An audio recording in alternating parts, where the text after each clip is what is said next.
Ես Ցոլակ Հակոբյանն եմ, բժիշկ հոգեթերապևտ։ Ողջունում եմ ձեզ իմ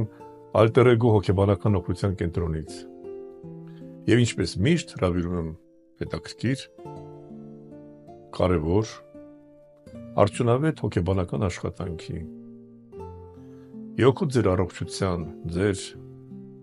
հոգեբանական առաջընթացի, որպեսզի դուք կարողանաք ավելի հեշտ հաղթահարել ձեր կենցաղային ստրեսային վիճակները։ Դրանք տխուր մտքերից, վատ հիշողություններից կարողանաք ճիշտ վերլուծել, այն ինչ կատարվում է ձեր շուրջը, գտնեք ճիշտ ճանապարհներ, միասին կգտնենք, միասին կվերլուծենք եւ ապահովենք առաջընթացը եւ անձնային հոգեվոր աճ եւ ավելի կոմֆորտային ու արդյունավետ կյանք։ Նոր լուսավոր ծրագրեր, ես չեմ կասկածում, որ դուք կարող եք դրան հասնել։ Հավատացեք ձեզ եւ հաջողությունը կլինի ձերը։ Նույն ինչպես միշտ մի փոքր պատրաստվեք աշխատանքին, անջատեք հեռախոսները, որ միշտ խանգարում են, խնդրեք, որ ձեր հարազատները չգրավեն ձեր ուշադրությունը, չշեղեն, հարմար տեղավորվեք աթոռին, սովորական կամ բազկաթոռում, բազմոցում, այն թե այդ դիրքում դուք զգաք ձեզ անվտանգ, ապահով, կարողանաք թույլատնել հատկապես խոշոր մկանները, ձեռքերի, ոտքերի, դեմքը դարձնեք ավելի հանգիստ, երբ ճակատը հարթ է, երբ այտերն են հանգստանում, երբ շնչում ես կիսաբաց շրթունքներով եւ թույլ ես տալիս, որ ստորին ծնոտը մի փոքր կախվիցած, այդ վիճակը կոչվում է հանգստացող մարդու դիմակ, դա շատ լավ է։ Երբ դեմքը այդ վիճակում է, այդ դիմակի մեջ է, ուղեղը, համարյա բոլոր 33 բաժինների ուղեղը լավ հանգստանում են, իսկ մեր ուղեղը մի հատ հետաքրքիր հատկություն ունի, երբ հանգստանում է, ամեն մի հանգստի վայրկյանը լավ օգտագործում է իրեն վերականգնելու համար, ուժով լցնելու համար։ Իսկ երբ ուղեղն է դառնում ուժեղ, ել ավելի լավ է վերահսկում օրգանիզմի բոլոր ֆունկցիաները, տալիս է իր հրամանները, որպեսզի այնտեղ հյուսվածքներում գնան եւ հակաբորբոքիչ, եւ հակասպազմատիկ, եւ հակաալերգիկ եւ էլի տարբեր տեսակի process-ներ գնան ու միլիարդավոր բիոքիմիական, բիոէներգետիկ process-ները, որ կատարվում են օրգանիզմի մեջ, գալիս են իրենց նորմայի։ Եվ դա բնական է, լավ է։ Ու առաջի հերթին իհարկե կարգավորում է հոգեկան վիճակը։ Իսկ դուք արդեն գիտեք, որ դրանից շատ բան է կախված, որ դեր նյարդերը լինեն հանգիստ, որ դուք կարողանաք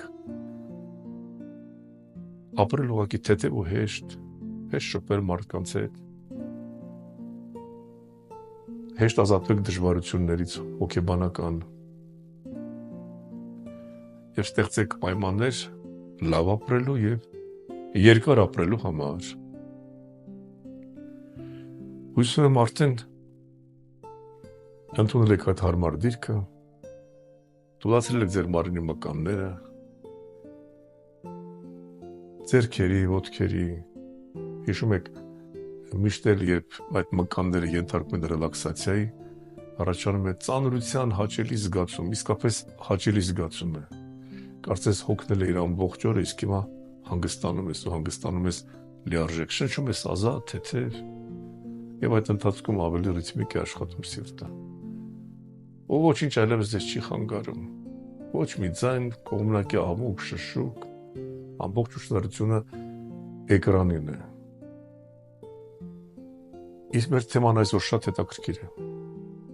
Տեսեք, բոլոր մարդիկ, ովքեր ապրում են երկրագնդի վրա, ուզում են լինել առողջ, եւ դա մեր շատ կարևոր պահանջարկներից մեկն է։ Լինել առողջ, բայց կա եւս մեկ ուրիշ պահանջարկ։ Լինել նաեւ հաջողակ։ Առողջ եւ հաջողակ։ Որպեսզի կյանքը լինի հաջողություններով լի։ Անընդհատ ապահովի առաջընթաց, անընդհատ մենք աճենք, առաջ գնանք։ Կյանքը դարձնենք ավելի կոմֆորտային, հետաքրքիր։ Ամեն մեկին այդ հաջողությունը պետք է։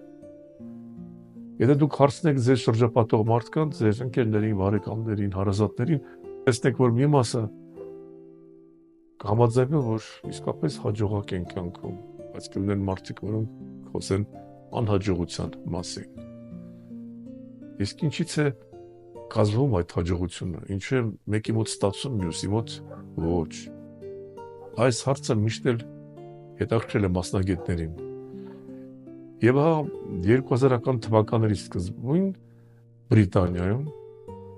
շատ հայտնի մի հոգեբան Ռիչարդ Վայզմանը Հերթֆորդշիրի համալսարանում անցկացրեց մի շարք հետաքրքիր գիտափորձեր, որ հենց այս հարցը պարզաբանի։ Ինչից է կազմվում հաջողությունը, ինչու է մեկի մոտ ստացվում, մյուսի մոտ ոչ։ Մի շարք գիտափորձեր, առաջին գիտափորձին մասնակցում էին 400 կամավորներ, որից 200-ը ասում էին մենք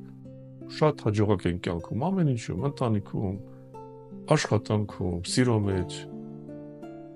բիզնեսի, այլ ոլորտներում։ Մյուս 200-ը լրիվ հակառակ ասում են մենք անհաջող ենք, երբեք լոտարիա չենք շահում, մեր բախտը չի բերում, երբ այդպես ենք ծնվել։ Ինչու՞ն էր առաջի գիտափորձը։ Բոլոր այդ 400-ին Վայզմանը բաժանել էր մի հաստ շաբաթաթերթ։ Պարզ հանձնարարություն էր տրված հաշվել, քանի նկար կա այդ շաբաթաթերթի մեջ։ Բոլորն էլ իհարկե կատարեցին հանձնարարությունը, միայն թե հաջողակները դա արեցին 3-4 վայրկյանում եւ շատ ճիշտ պատասխաններ տվեցին, անհաջողակները 2-3 րոպեում եւ երբեմն պատասխանները իրար հետ չէին համընկնում։ Գիտեք գաղտնիքը ինչումն էր։ Բանալամ էր, որ մի նկար կար առաջին թերթին, իսկ երբ թերթում էր առաջի այդ թերթը, այն երկրորդի վրա վերևում գիտափորձ կատարողները, հոգեբանները փոքրիկ տառերով տպել էին։ Էլ մի հաշվի, մնացածը 43 նկար է։ Բոլոր հաջողակները կարողացել էին դա նկատել, կարդալ եւ փակում էին թերթն, ասում էին 44 նկար կա։ 200 անհաջողակներից ոչ մեկը չէր տեսել սա, որովհետեւ շատ էին տարված իրենց հանձնարարությունը կատարելու ու հաշվում էին հատ-հատ ամեն մի թերթը թերթելով։ Եվս մի գիտափորձ կար, էլի հետաքրքիր, այնտեղ շատ է եղել, այս երկրորդն էլ է հետաքրքիր, ավելի քիչ մասնակիցներ էին մասնակցում, կամավորներ, պետք էր անցնել մի դատարկ սենյակով, մտնել երկրորդ սենյակը, այնտեղ մի գեր մարդ էր նստած սեղանի մոտ, նստում ես նրա կողքը, նա քեզ սուրճ է հյուրասիրում, խմում ես սուրճը, որից հետո այդ մարդը քեզ տալիս է 10 ֆունտ ստերլինգ գումար, ու դուրս ես գալիս, վերադառնում ես հետ։ Էլի, բոլորը այդ հանձնարարությունը կատարեցին, ինչն էր տարբերությունը։ Բոլոր անհաջողակները աշխատեցին 10 ֆունտ ստերլինգ ու շատ արագ դուրս էին գալիս այդ սենյակից։ Անհաջողակները, բոլոր նրանք, ովքեր իրենց համարում էին հաջողակ, ավելի շատ աշխատեցին, որովհետև երբ անցնում էին դատարկ սենյակով, նկատում էին, որ հատակին կա 50 ֆունտ ստերլինգանոց մի թղթադրամ վերցնում էին, հետո մտնում էին այդ մյուս սենյակը, սուրճ էին խմում, հետո պարզվում էր, որ այդ մարդը, գեր, չաղ մարդը, որ նստած է այնտեղ, բիզնեսմեն է, մտնում էին նրա այդ կոնտակտի մեջ եւ նա նրանց ինչ-որ մի աշխատանք էր առաջարկում։ Տեսնում եք, էլի անհաջողակները այսպես քիթը տնգած անցնում էին այդ սենյակով ու չէին տեսնում, որ թղթադրամ կա այնտեղ գծած։ Հետո այդ բոլոր մարդկանց իհարկե ենթարկեցին հոգեբանական շատ լուրջ ուսումնասիրությունների եւ Ռիչարդ Վայզմանը գրեց, որ անհաջողակները միշտ լարված էին, միշտ տագնապի մեջ էին։ Նրանց վրա ճնշում էին շատ հաճախ մանկական բարդությունները, կոմպլեքսները, սխալվելու, պատժվելու։ Հիշում եք, երբեմն դպրոցից է դա գալիս արդեն։ Շատերը վախենում են, որ հիմա այսօր մի բան այնպես չեմ անի, կսխալվեմ ու կպատժվեմ, կենթարկվեմ քննադատության։ Դրա վրա դրանք միշտ լարված են, երբ նրանց տալիս ես հանձնարարություն, այնքան լարված են դա կատարում, միշտ վախենում են սխալվելուց։ Միշտ տագնապի մեջ են, անհանգիստ են, ամեն ինչ ընդունում են լարվածությամբ։ Հաջողակները ավելի նպատակասլաց էին, միշտ իրեն կյանքից ինչ պետք է վերցնել։ որոշել էին, որ պետք է հաջողակ լինել եւ գնում էին առաջ, որոշել էին, որ պետք է երջանիկ լինել եւ ամեն ինչ անում էին դրան հասնելու համար եւ միշտ իրենց տալիս էին հնարավորություն ազատ ընտրության։ Նրանք են երբեմն անհաջողության մատնում, պարտվում, բայց ամեն մի պարտությունը չէին ընդունում որպես մեծ դժբախտություն, տրագեդիա, ընդհակառակը դրդապատճառ, որպեսզի նորից ու նորից ոտքի կանգնեն ու գնան առաջ։ Հիշում եք ինչի ասել հայտնի բրծկամարտիկ Տայսոնը։ Կարևոր չէ թե քանի անգամ կընկնես, երբ քեզ հարվածեն։ Կարևորը թե քանի անգամ կկարողանաս ոտքի կանգնել։